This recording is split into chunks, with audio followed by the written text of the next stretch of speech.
tembea katika hiyo maji, pika, mpatie chakula. Wasitoe. Unajua alikuwa anasema tu usiongee. Na kwa vile akikwambia usiongee utakubali. Wewe funika, weka maji ikiwa sasa utaongeaje. Utapika tu chakula uende na wewe. Anakula asubuhi huo umeweka.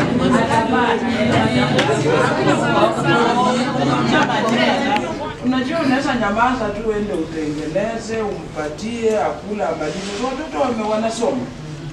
Wewe umenyamaza tu utaki maneno nini. Lakini atamaliza tu kukula. Unajua chenye anasema? Simisheni hiyo taa, sitaki light, nataka kulala. Sasa watoto wasome na mwanagani. Anataka hiyo taa isimike. Sasa hiyo hapo utakuwa umeambia kula. Yaani huyo mama kiboko ni breakfast, ni lunch, ni supper. Sasa huyo mama anajikaza tu, alimchapa tu mpaka wakati alipata mimba, alikuwa anazimia tu wakati wa akaenda akaishi kwa akaenda akaishi kwa hospitali, akajifungulia huko. Sasa tukamwambia na akampea tu 3 weeks. Hiyo 3 weeks indakana akule chakula yake kawaida kiboko. Nikamwambia huyu mama sasa, mahali umefika hapa, unaweza enda nyumbani ufikie kwanza. Huyo mama hakuwahi enda. Ati nikisema tu nifike kwa mlango roho inakataa. Sasa imefika mahali, yani hata sasa bwana hana mafuta. Isipokuwa akikuja kwa nyumba hivi, si mama anaendelea na shughuli zake. Sasa baba amekuja, amefanya yake huko, hajaleta chakula lakini amefika kwa nyumba. Huyu mama kumkaribisha amemuingiza kwa nyumba. Lakini ati wakati amemshika hivi mkono kumwingani ni mashari. Hivi karibuni. Sasa hiyo siku hakuchapa Smile. Aliundwa mpaka nikaitwa nikaingia. Uchape Smile na unajua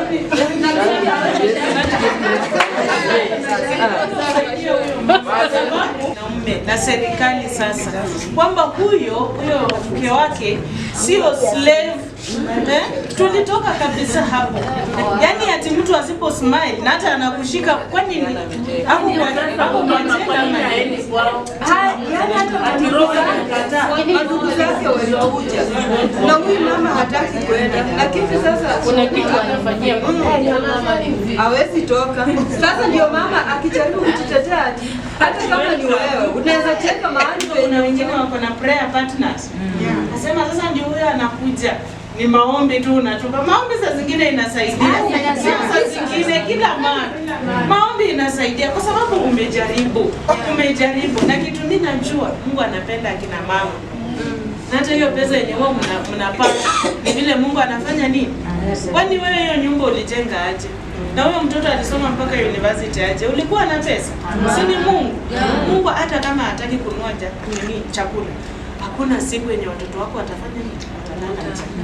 Ndiye tu Mungu ndio lazima watoto wangu wakule na watakula. Unakuwa tu na hiyo imani. Sawa?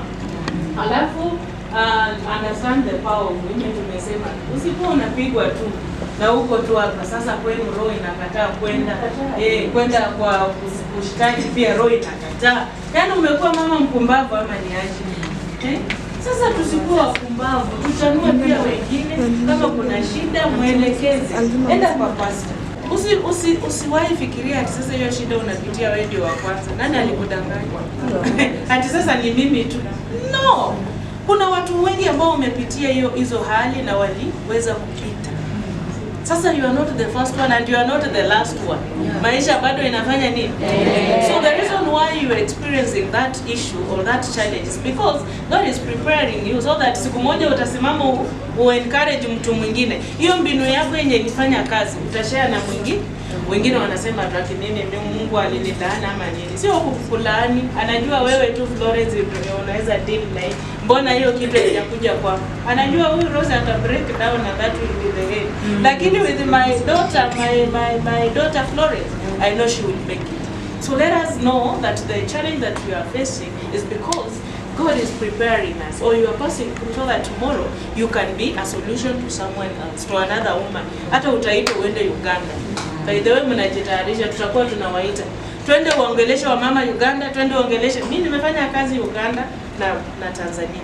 Niko na wamama wengi huko. Hata Mungu naomba tu siku moja tukue na training ya hao wamama. Utapata sisi tumechanuka wa Kenya. Tumechanuka.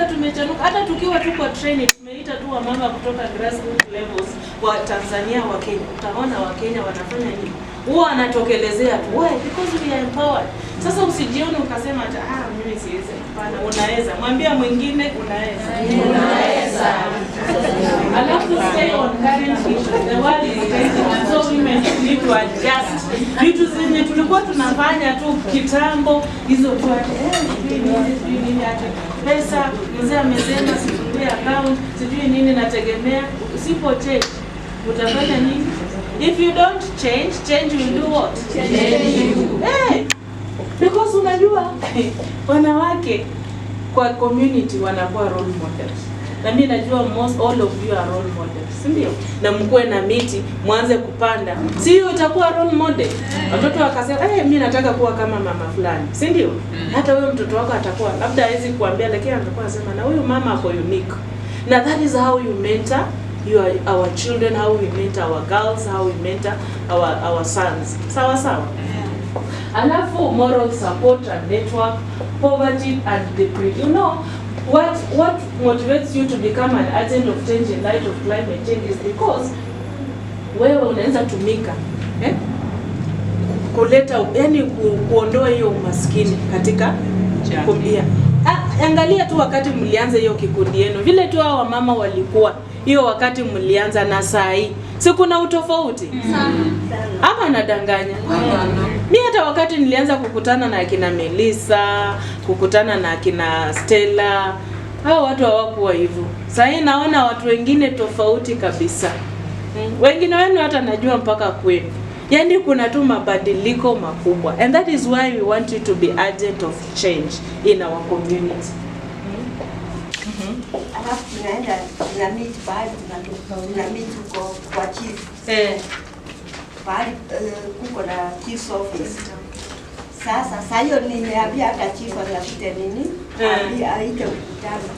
Na tukienda hapo na viongozi hao wengine tunaanza kufundisha wamama about climate change. Na vile nini kama hiyo msitu wetu wa Dodoli vile zamani ilikuwa tunauliza hao maswali tunawauliza vile ilikuwa na sasa. Kulikuwa zamani hiyo msitu inakaa na mingi. Hata unasikiaga kitu kingine tunaita ile. Siku hizi hakuna. Hata maji nini mvua imechange sasa vile ile seasons tulikuwa nazo za kupanda zimebadilika. Sasa tunaelimisha sasa tukitaka hii rudi ni turudishe misitu yetu. Na kwanza sababu hiyo misitu ililetwa na uharibifu wa kukata miti kwa nini? Kwa forest. Kwanza mtu aanze ka agroforest kwa shamba yake. Yes. Hata kwa hiyo shamba hatuna mashamba kubwa huko kwa area zetu. Tuko na 0.9. But ile kidogo ni hiyo kidogo. Iko ile hata chief vile tuliingiza hiyo mambo mpaka kwa chief.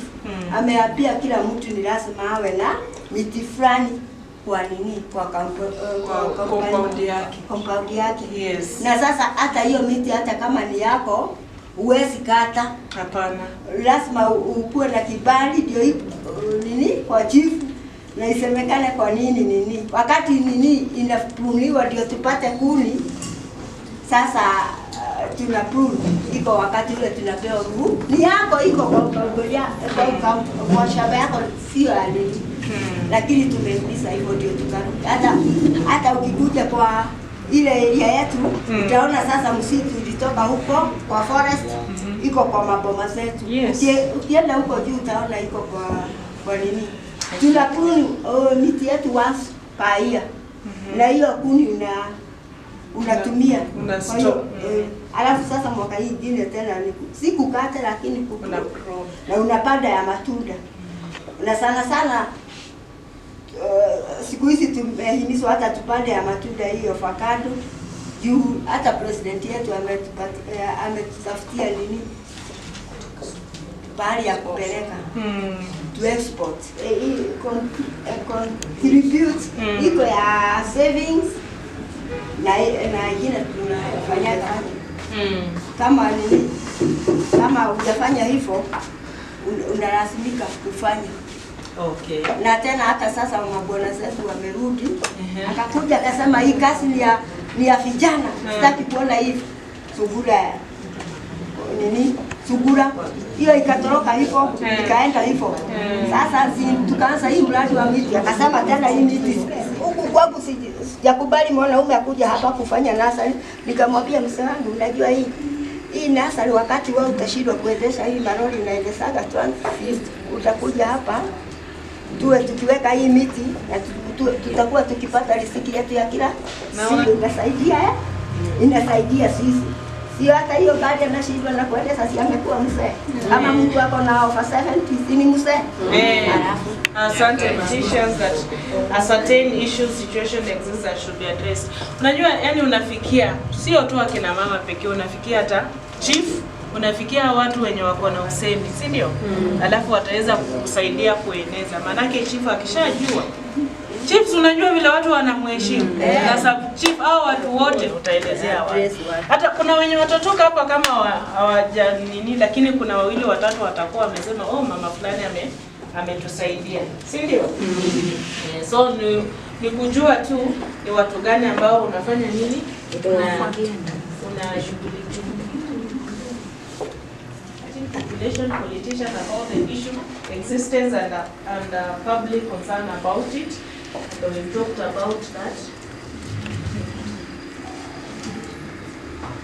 Why tumeshaguzia hiyo, to make aware and change perception among public and policy makers with the view to improve existing policies. So awareness is very key because inasaidia watu wabadilishe maono ambayo walikuwa nayo kuhusu msitu, kuhusu nini, kuhusu meeting. Awareness campaign is often the first activity in combating climate change. So that is the first step that all of us are going to do. You have to be bold enough.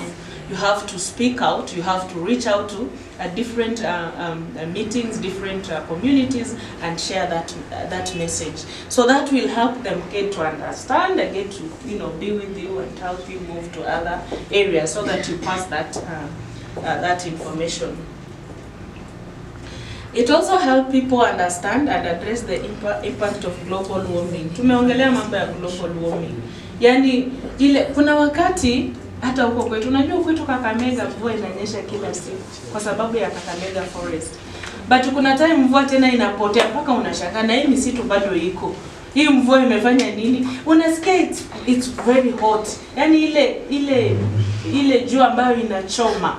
Sasa vitu kama hizo ndio you use such examples to explain yourself to the people so that they get to understand hii mambo ya climate change ni nini. Of course, you have to give different examples. I'm not saying that sasa utapeana maybe kwenu kama kuna hiyo drought, that is an example ambayo kila mtu anafanya nini anajua. So you'll use that example to make people understand that it's because of climate change, that is why we are having this problem. It's because of climate change, that is why our animals are dying, our children. Hizo vitu zote ambazo tulikuwa tunajifunza. So you give examples that are live, examples that are the community can relate to. And how do you organize awareness raising campaign? So kuna kitu inaitwa campaign methodology ambayo kila mmoja wenu anajua vile ile approach. Yani utaanza aje, na mama ameshare example yake. So maybe it cannot be the same in maybe Kakamega or Kitui. We have different methodologies ambazo tunatumia. We have the techniques ambazo pia we have to apply, and of course the channels. Unapitia, how will that message move?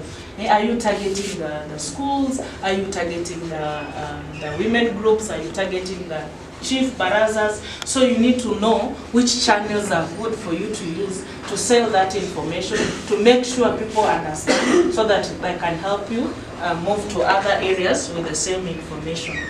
Then of course you you must when you talk about methodology, lazima ukuwe na goals. What goals do you want to accomplish? So that is the methodology. And again, what message? So lazima ukuwe na message. Kama message yako itasema maybe climate change, we have a role to play to combat climate change. So ukienda na hiyo message, watu watakuuliza but how? Then you will be able to explain to them. Again, under campaign methodology, lazima kuwe na target audience. Na hiyo tumeguzia tukasema kwamba kama ni women group unaenda kuelezea, ama kama ni shule unaenda kupeana. Vile unapeana kwa women groups ni tofauti na shule. So you have to plan yourself. Usichanganye mambo ya wamama ulete kwa shule. Wamama tujipange. Tumesema hivyo. Be organized. Campaign methodology goal. Unaweza sema you have to pinpoint very specifically the action and the aware. So ukienda kuelezea maybe watoto shuleni, usiende kwa mambo mengi. Ongea tu kidogo mambo climate change na ukuwe na action ambayo unataka wachukue. Kama ni miti ndio hii nimekuja nao tupande, mpande alafu fanye nini? Na make sure kila mtoto amechukua mti yenye atakuwa anatekea. After 2 weeks ama 1 month unarudi hapo, unaenda kuangalia kila mtoto atakuonyesha mama, hii ndio mti yangu na inamwagilia mama. So ukuwe na actions ambazo umeset so that ukitoka hapo kila mtu anajua Evelyn alisema tufanye hivi tufanye hivi. Usiwache kama watu hawajui chenye wanafanya. Sawa sawa? Hapo utafail. And then campaign methodology message.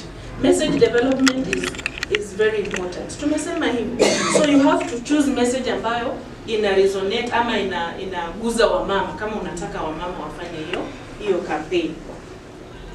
Alafu target of course tumeongelea, lazima ukuwe na target group ambayo utafanya nayo kazi. Then of course you have to be very careful the kind of messages ama language yako vile unaongelesha.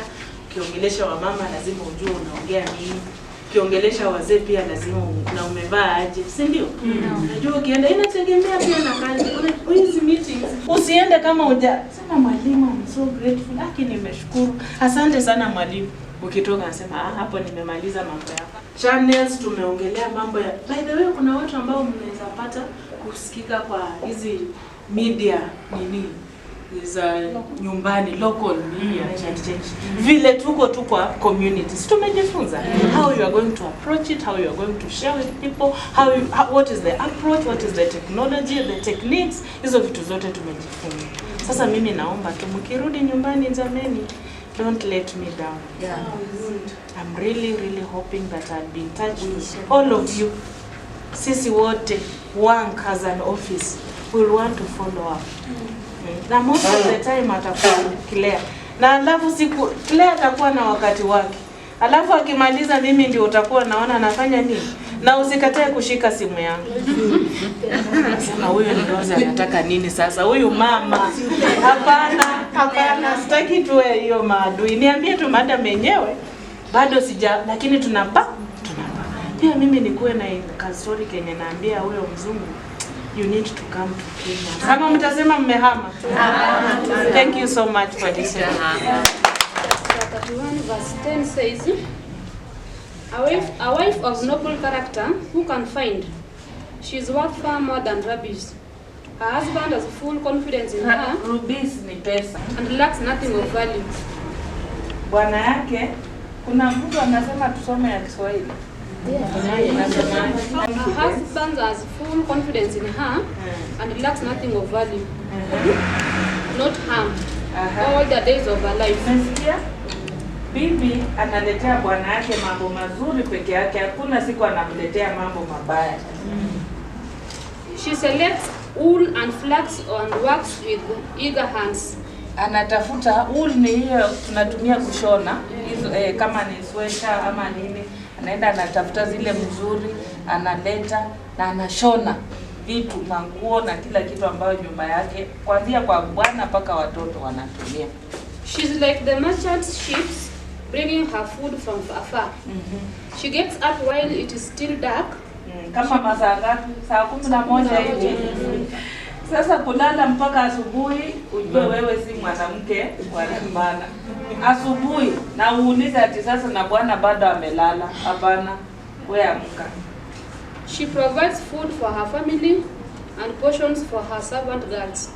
Out of her earnings, she plant a vineyard. Umesikia hiyo?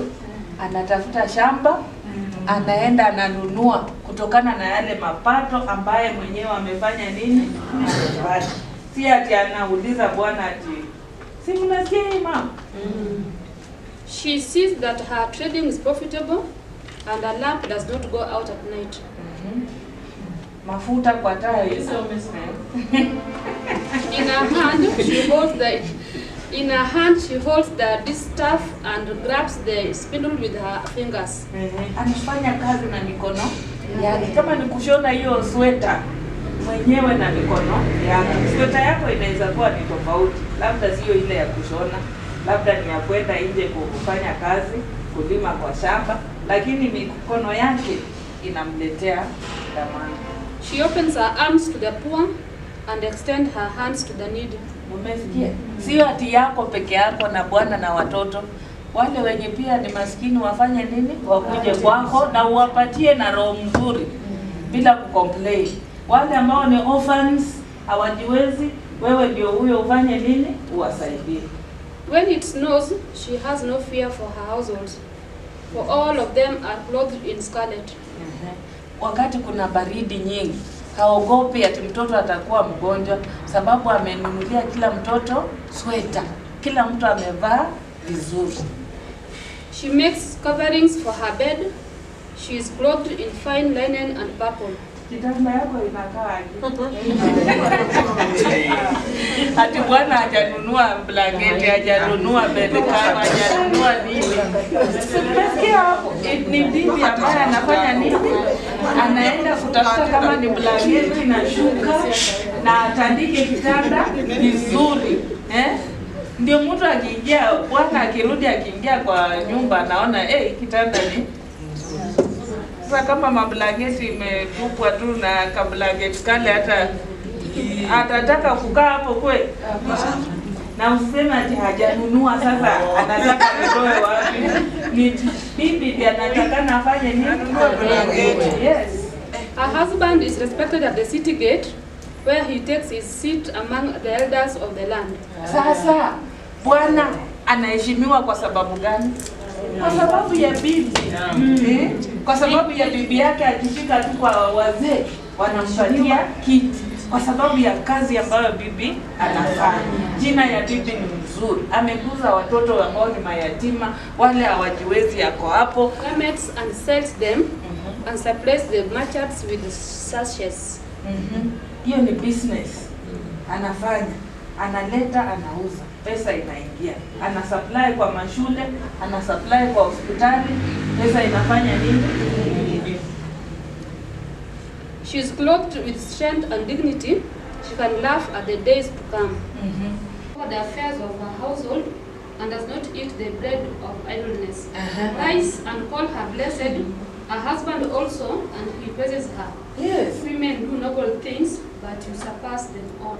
Soma hiyo Proverbs 31. Hata kama anasema wewe ndio utanunua shamba, wewe nunua tu shamba. Na usiseme ati pesa utatoa wapi kupata. Ati unakalia hiyo kitu ulinunua.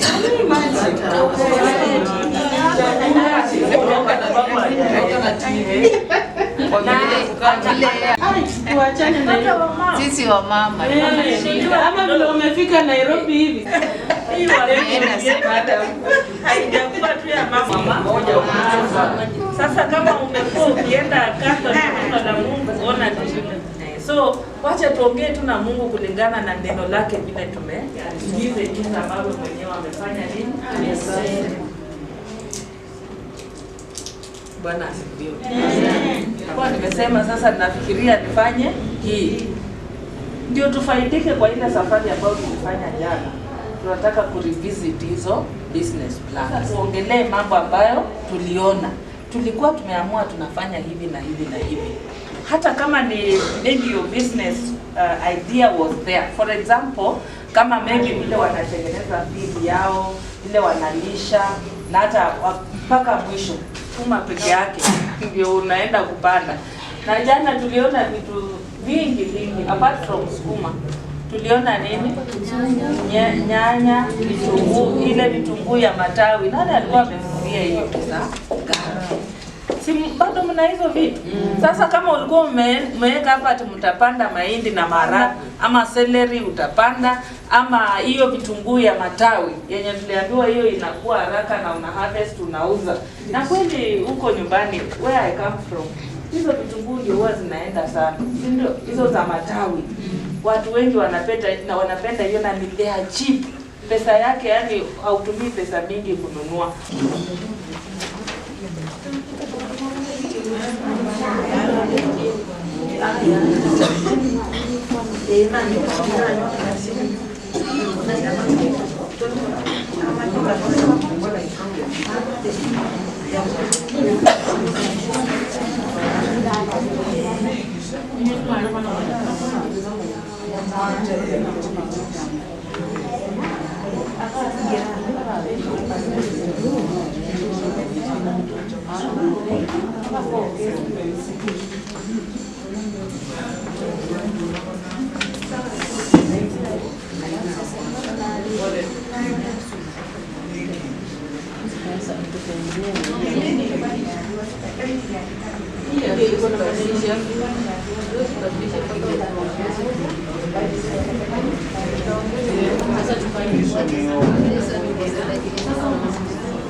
What you add? Maybe you just want to add something.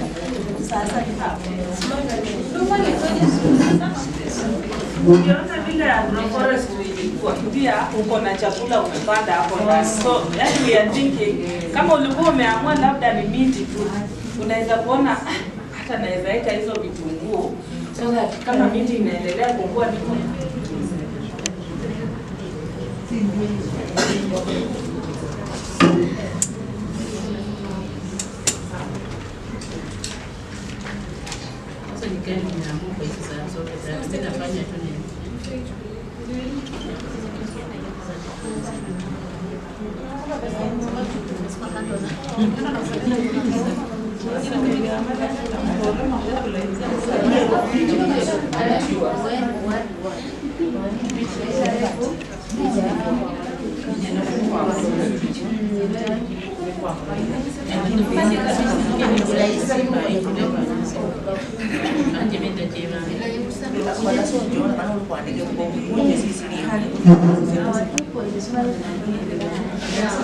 mbele yenu ni grupu Kakamega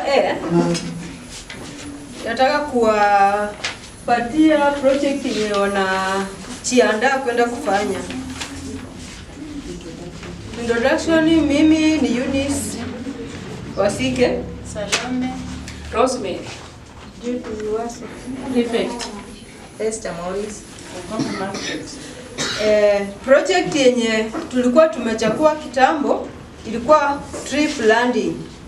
Lakini vile tukaenda jana huko tumeona tree planting ni long. Sasa tumeona tukabadilisha tukaingiza project nyingine yenye tunatarajia kufanya yenye itatupatia income haraka, itakuwa tomato planting. Hiyo ndio project tumeongeza kwa ile yenye ilikuwa ya kwanza. Hiyo itatupatia pesa kwa haraka kama bado miti tunajiandaa kutengeneza. Number 2, what is the reason for selecting this business project? Okay, ni kama nimeshasema. Hii project yenye tumeongezea ya kwanza ilikuwa attraction of rainfall upande wa miti. Alafu ya pili ilikuwa fresh air. Na hii project nyingine yenye tumepea second thought hii ya tomato, kwa nini tukaipea tupande hii nyanya? Iko na demand ya juu. Nyanya from January to January inahitajika kwa soko. So ndio maana tukachukua hiyo, na inapeana sana, yani inaleta pesa kwa wingi. Mahali padogo utapata pesa kwa wingi. Swali ya 3. Swali ya 3 inasema ilisema upande wa miti ilisema write the goal of the project. Our goal. Okay, our goal, group A, each income to earn income among members of the group worth 120,000 within a period of 1 year. Hiyo ndio our goal. So number 4 inasema what are the key activities of the business? Key activities. Hii activity yenye tunasema ni ile ya tree planting na ya nyanya. Ya kwanza tutatafuta capital. Ya pili tutengeneze pahali pa kupanda land. Alafu ya 3 tutatengeneza nursery bed. Hiyo nursery bed ita-include na organic, kuichanganya vizuri ili tuweke seeds zetu hapo. Alafu activity nyingine itakuwa transplanting. Kutoa mahali tumeweka kwa hiyo bed kusongesha kwa hiyo plot yenye tumepanga kupanda. Alafu weeding, kupalilia na kuspray. Na hii kuspray yetu kufikia hii time tutakuwa tumejiandaa na spray yenye tumejifunza kama huko juzi ya kutafuta ma chemicals, hiyo ambayo itakuwa friendly kwa our environment, kwa sababu hiyo ndio goal yetu sana sana, ku revive climate change. So ya 3 itakuwa ya second last itakuwa harvesting, kuvuna, na ya mwisho itakuwa marketing. Hii wakati tuko hivi tutakuwa tumeshajiandaa soko yetu itakuwa wapi. So tukimarket hatuta waste iharibike. Number 5, what are some of the strength, weakness, opportunity and challenge or threats that you have as a group to execute this idea? Okay, our strength ni knowledge na labor na teamwork. Hiyo ndio itatupa nguvu kwa kikundi yetu. Member mwenye hajaelewa tutamuelimisha, pia tukue kitu kimoja ili tufae mbele. Our weakness ni ya kwanza ni absenteeism.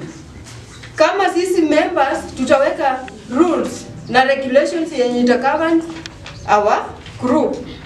Ukikosa leo, ukikosa kesho, ukikosa mara nyingine tunakukosha. Hiyo ndio itakuwa slogan yetu ya kufanya kazi. Alafu tunaweza fika mahali tunakosa resources. Hiyo pia itaweza kuwa changamoto kwa upande wa kikundi chetu. Alafu time. Tukisema saa 1 ni saa 1 tot. Ukichelewa tutaweka kafaini.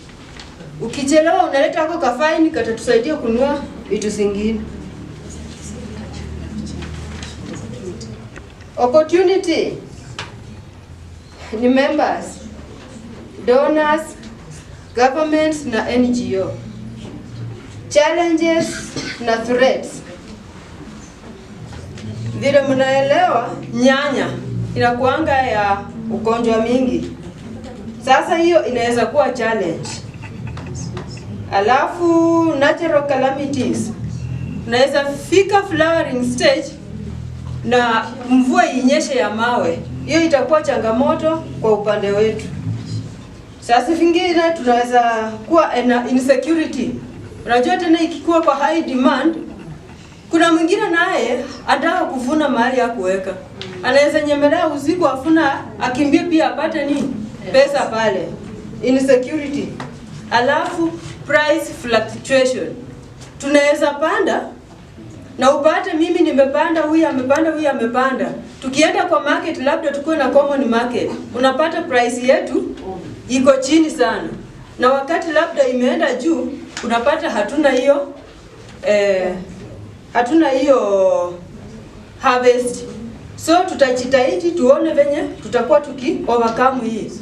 At least hata ikifluctuate this time, next time ikirudi chini tutakuwa na kitu. Yani tutakuwa na inaitwaje, subsistence farming ya hiyo crop na trees.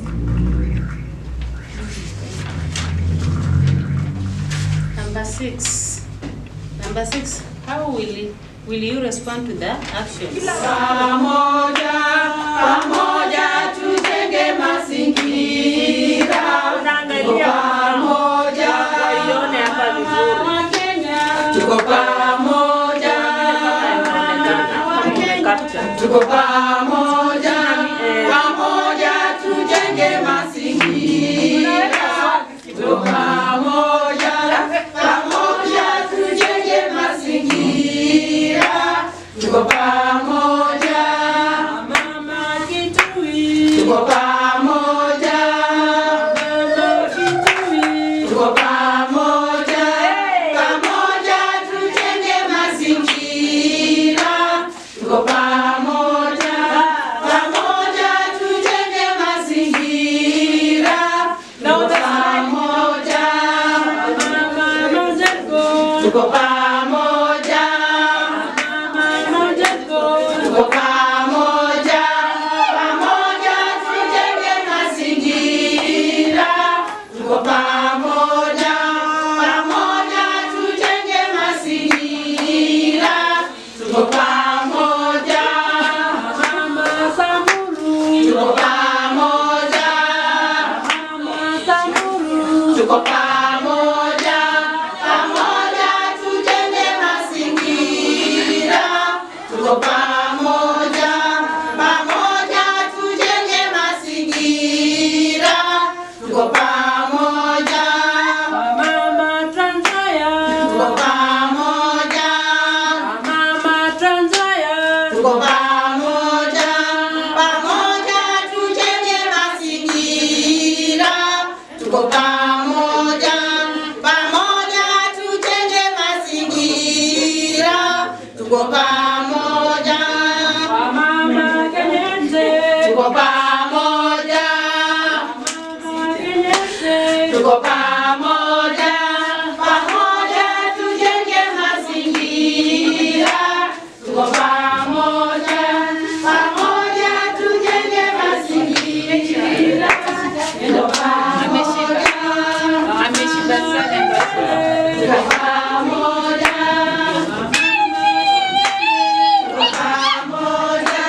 Pamoja tujenge mazingira. Tuko pamoja, pamoja tujenge mazingira. Tuko pamoja, tuko pamoja. Ili kwamba tushughulikie mambo ambayo yanaguza wamama na wasichana, na ndiposa tukaamua kuianza organization hii. Na tukawa wakati tulianza tulikuwa wachache katika namba, lakini up to now tumepata vikundi vingi ambavyo vimekuja pamoja kufanya work. Na kule Kakamega tulikuwa na vikundi kama 15, lakini sasa tumeongezeka, maana tumepata vikundi vingine vingi kutokana na nyinyi kuja kuungana na sisi. So tunataka kusema kama shirika ya kwamba kwenye kukubali kuja mahali hapa na kufanya hii conference ambayo tumefanya imeleta mabadiliko mengi katika shirika letu la WANK, na tunataka kumshukuru, na ndio kwa sababu tumeona ya kwamba ni vizuri hata sisi tudhamini kazi ambayo mmefanya, kwamba mmewacha kazi zenu nyumbani na mkakuja hapa, mmekaa wiki mzima mkifundishwa mambo ambayo yanahusikana na climate change, na pia kuleta fedha katika jamii zetu ambapo tunatoka, kwamba maisha ya mwanamke na mtoto msichana yapate kuimarika. Na ndio maana siku ya leo tumeona ya kwamba tunapofika mwisho wa masomo yetu tuandae fursa ya kumpatia certificates. I think there's another saying that I want us also to recite. Alone I can enjoy, but together we can celebrate. Alone I can enjoy, but together we can celebrate. Say it again. Alone I can enjoy, but together we can celebrate. Alone I can smile, but together we can laugh. Alone I can smile, but together we can laugh. Hebu tuseme tena, alone. Alone I can smile, but together we can laugh. Today we want to celebrate, and we have already celebrated, and we shall continue to celebrate. And even as we go back to our communities, we shall celebrate, we shall sing, and the song will be all about Women combating climate change. I am because you are. Good evening. Good evening. I won't say much, but I'm so grateful. Nimefurahi kuja kwenu. In fact, mimi hapa ni mtoto wenu nyinyi wote, si ndio? Ndio kadogo. So I'm so grateful. I hope kwenye mmesoma, kwenye mfula from Monday, I'm going to implement it mkurudi huko.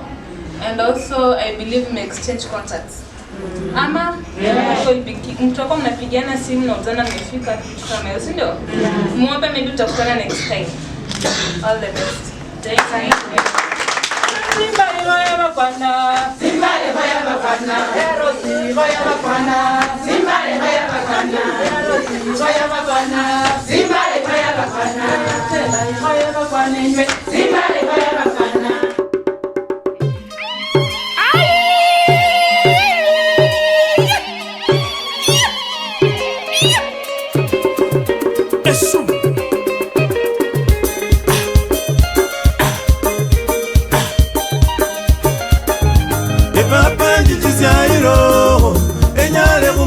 Setani ya Baba nitisiairo enyale kumujira setani Temire kamujana chanda sae Yesu yeta ya Baba nitisiairo enyale kumujira setani Mayaya shibara nilwana Yesu yenga moyanje Baba nitisiairo enyale kumujira setani Mayaya shibara nilwana Yesu yenga moyanje Baba nitisiairo enyale kumujira setani Reko mushalo chana saye Yesu yenga moyanje Baba nitisiairo enyale kumujira setani.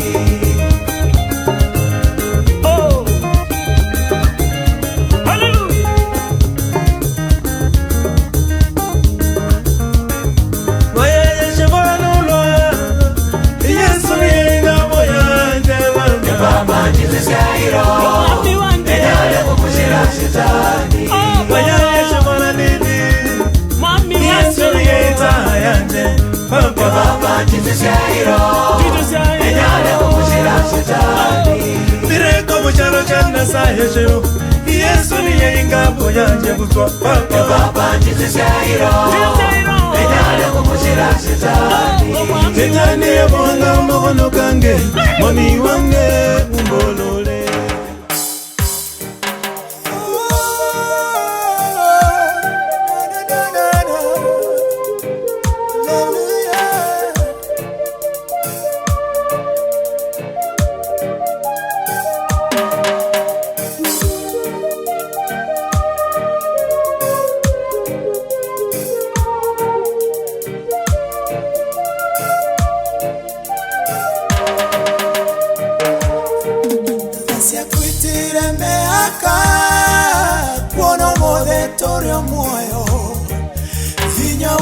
Soka gyaku niguo tukinyetia tithero Ebeneza niwe muto hinya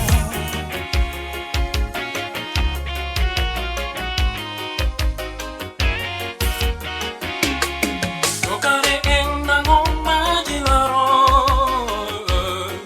Ebene Tokare enda ngoma jilaro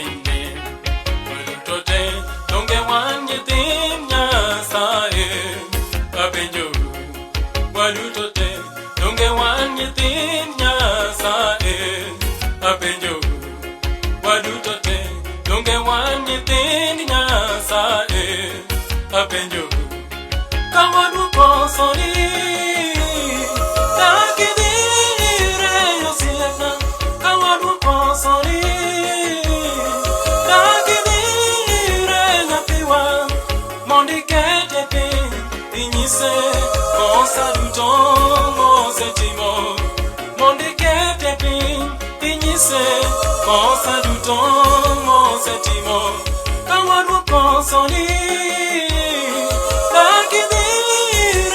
Siapna kawan konsoli takidire ngatiwa monike